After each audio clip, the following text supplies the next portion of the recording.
Hey everyone, welcome back for some more Pokemon Yellow Legacy.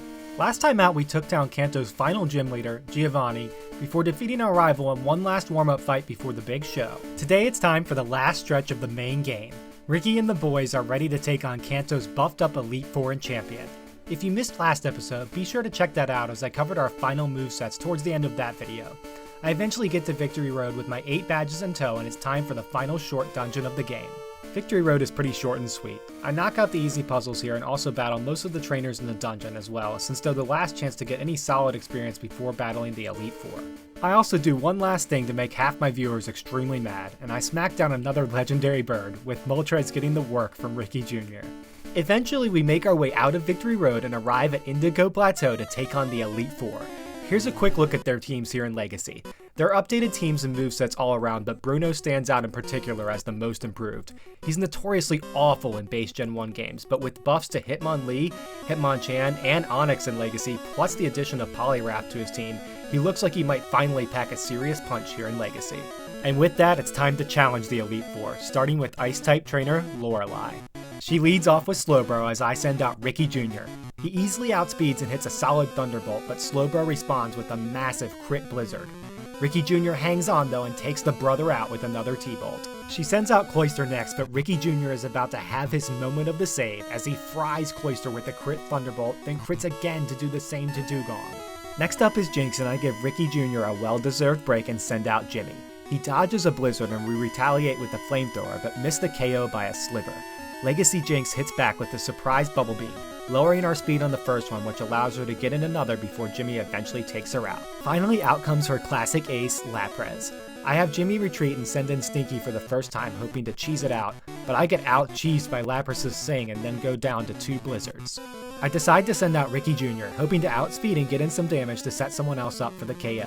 He continues his MVP performance by dodging a Sing, allowing him to hit 2 Thunderbolts before finally bowing out.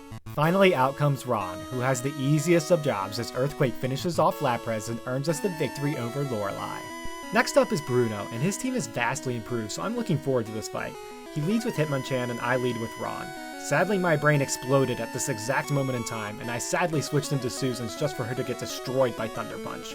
I ponder my life for a few seconds before deciding to send out Kimball. Reliable old Kimball easily tanks a submission and takes out Hitmonchan with 2 Earthquakes.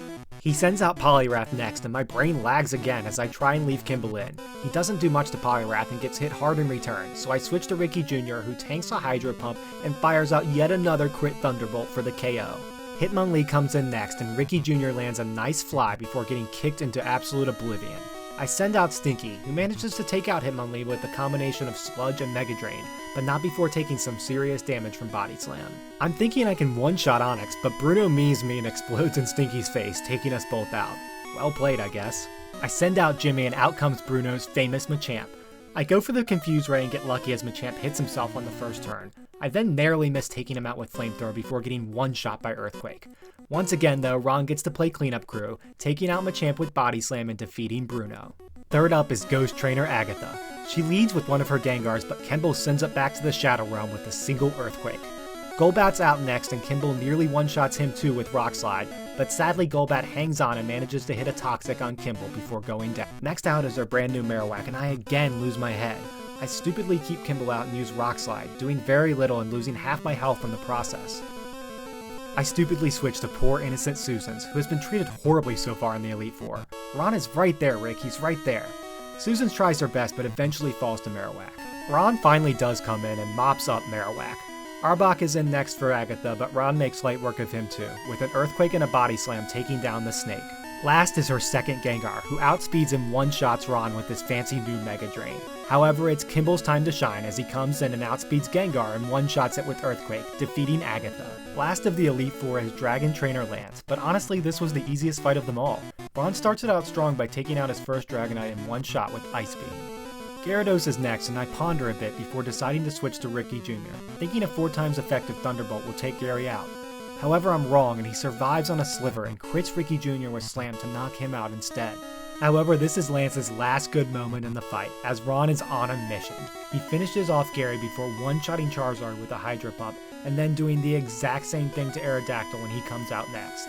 Last is Lance's final Dragonite, but it doesn't fare much better, narrowly surviving an Ice Beam before failing to KO Ron with Hyper Beam, leaving in a sitting duck for Ron to finish off as we defeat the final member of the Elite Four. That leaves us with just one fight left with the champion, our rival Chunder. We've wiped the floor with this guy all game, so this time should be no different, right? Well, either that or Alakazam could set up and sweep my entire team without batting an eye. After coming all this way, I was undone by a double team cheese setup sweep, with Alakazam dodging attacks, slowing us down with Thunder Wave, healing to full with Recover, and smacking us down with Psychic.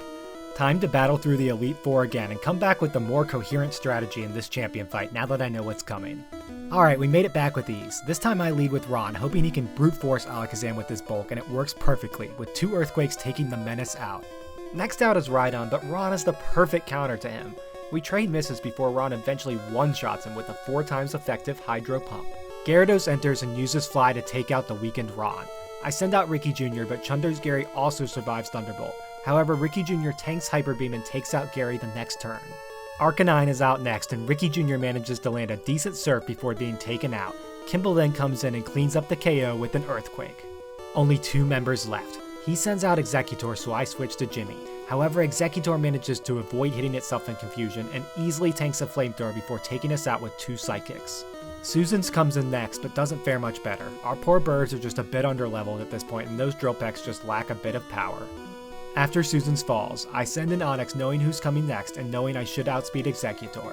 I take it out with Strength, leaving only Jolteon, who is powerless against the might of Kimball's Earthquake, and one final one-shot defeats Chunder and earns our place in the Hall of Fame. As our legendary team enters the Hall of Fame for the first time, it's exciting to know our journey doesn't end here.